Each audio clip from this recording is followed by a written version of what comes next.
रात के 1:30 बजे पुलिस कंट्रोल रूम में एक कॉल आया। फ़ोन उठाते ही सिर्फ एक औरत के चीखने की आवाज़ सुनाई देती है और फिर खामोशी। लेकिन असली खौफ जब आया तब ट्रेस किया गया उस कॉल को। लोकेशन थी ठाकुर चौहान सिंह की हवेली, जो करीबन 10 साल से बंद पड़ी थी, जहाँ से जाने वाले जानवर भी लौटकर न आते थे। रात को पुलिस सब इंस्पेक्टर और कुछ कांस्टेबल ड्यूटी पर मौजूद थे। कॉल को ट्रेस करने और लोकेशन पता करने के बाद उन ऑफिसर्स के चेहरों के रंग उड़ चुके थे। वो लोकेशन उस हवेली की थी जहां जाने का सुनकर ही उस सुनने वाले की रूह कांप जाया करती थी। इंस्पेक्टर और कांस्टेबल वहां पर पहुंचते हैं। वहां जाकर उन्हें पहले ही दरवाज़ा खुला मिलता है। ऐसा लग रहा था जैसे उनका कोई पहले ही इंतजार कर रहा था यहाँ पर। पुलिस हवेली के अंदर दाखिल हुई। उनके अंदर कदम पड़ते ही एक अजीब सी ठंडक ने उन्हें घेर लिया। हवेली का दरवाजा उनके पीछे अपने आप बंद होने लगा। अंदर सब कुछ धूल से भरा हुआ, पुराना फर्नीचर, जमीन पर गिरी हुई बोतलें और एक कुर्सी जिस पर सूखा हुआ इंसानी खून था। पुलिस को पास ही एक डायरी मिली जिस पर खून के दाग लगे हुए थे।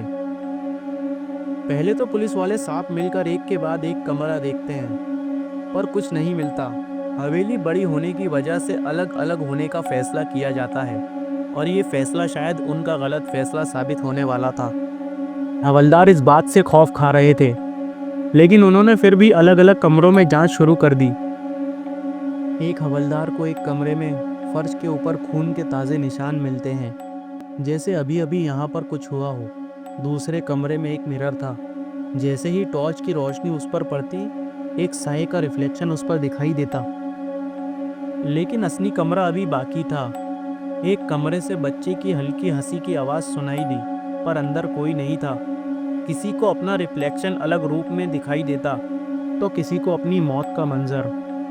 हवेली की हर दीवार पर सूखे हुए खून के निशानात थे, और हवा में जलती हुई लकड़ी की स्मेल, जैसे अभी भी कोई यहाँ मर रहा हो। जितना वो लोग अंदर जाते जा रहे थे, उन्हें उतना महसूस हो रहा था कि यहाँ पर हम लोग अकेले नहीं हैं। ऐसा भी कोई है जिसे हमारी यहाँ मौजूदगी पसंद नहीं। इंस्पेक्टर हवेली के तहखाने तक पहुंच गए। उन्हें वहां दरवाजे से कुछ आवाजें आ रही थी। जैसे ही उन्होंने वो दरवाज़ा खोला, उनके सामने एक ऐसा हौलनाक मंजर था जिसे देखकर वो दंग रह गए। उनके सामने दीवार पर जंजीरों से बने हुए इंसानी सड़ी हुई हड्डियों के ढांचे थे, जिनसे अभी तक सड़ने की स्मेल आ रही थी। 10 साल से बंद होने के बावजूद भी वो अभी तक डिकम्पोज नहीं हुए थे।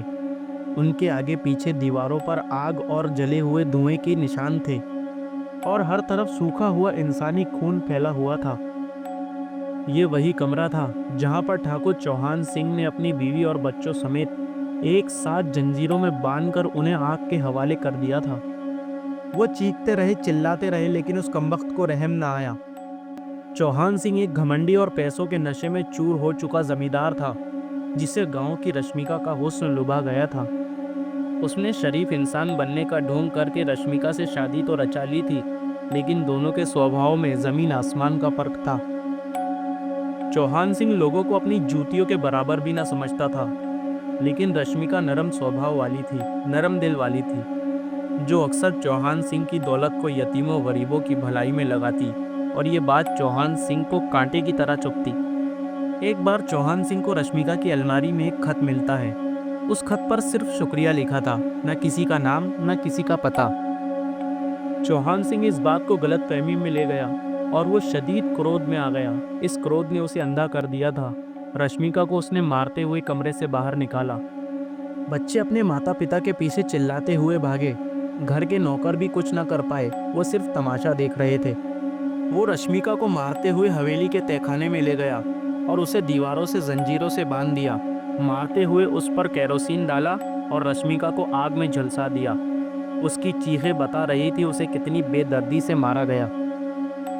ये सब होते हुए बच्चों की नज़रों में आया, और उस कमबख्त ने बच्चों को भी ना बख्शा। उन्हें भी जंजीरों से दीवार से बांधा और उन्हें भी आग के हवाले कर दिया। वो बच्चे चिल्लाते रहे, चीखते रहे, लेकिन वो कमबख्त सिर्फ देखता रहा। जब से इनकी रूहें इंसाफ मांग रही है। और चौहान सिंह, उसने कभी ये राज नहीं खोला कि उसने इन तीनों के साथ क्या किया। लोगों ने सिर्फ इतना सुना कि वो अपने कमरों में चिल्लाता, चीखता, मुझे माफ़ कर देना, मुझसे गलती हो गई गुस्से में। और वो भी एक दिन लाश बनकर मिला।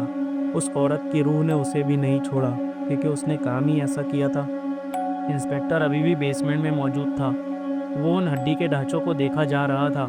वो समझ चुका था, ये एक लूप होल है जिसमें हम फंस चुके हैं, और जितने लोग यहाँ मौजूद हैं वो सब वापस नहीं जा पाएंगे। वो तेजी से हॉल की तरफ दौड़ा और सभी को आवाज़ लगाई, पर किसी का रिस्पॉन्स नहीं आया। जो जिस कमरे में गया वो वहाँ से वापस न निकला। अब वो इंस्पेक्टर बस अकेला बाकी था। ये डरावना माहौल उसे अंदर से तोड़ रहा था। दीवार पर खून से अल्फाज उभरने लगे। कॉल मैंने ही किया था, हो सके तो बचकर बताओ। और अब सब कुछ क्लियर था। ये एक खूनी ट्रैप है, जो कि एंडलेस साइकिल है।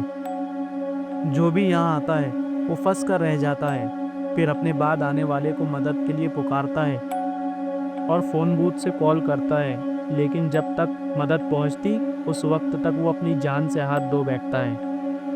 वो इंस्पेक्टर भी भागने की कोशिश करता है। उसे भी फ़ोन बूथ दिखाई दिया, और एक खौफनाक चीख के साथ वो अपनी जान खो बैठा। और इस तरह उस अंधेरी हवेली का राज खत्म हुआ। मिलते हैं नेक्स्ट वीडियो में एक नए हॉरर जुर्म के साथ, राज़े जुर्म चैनल पर।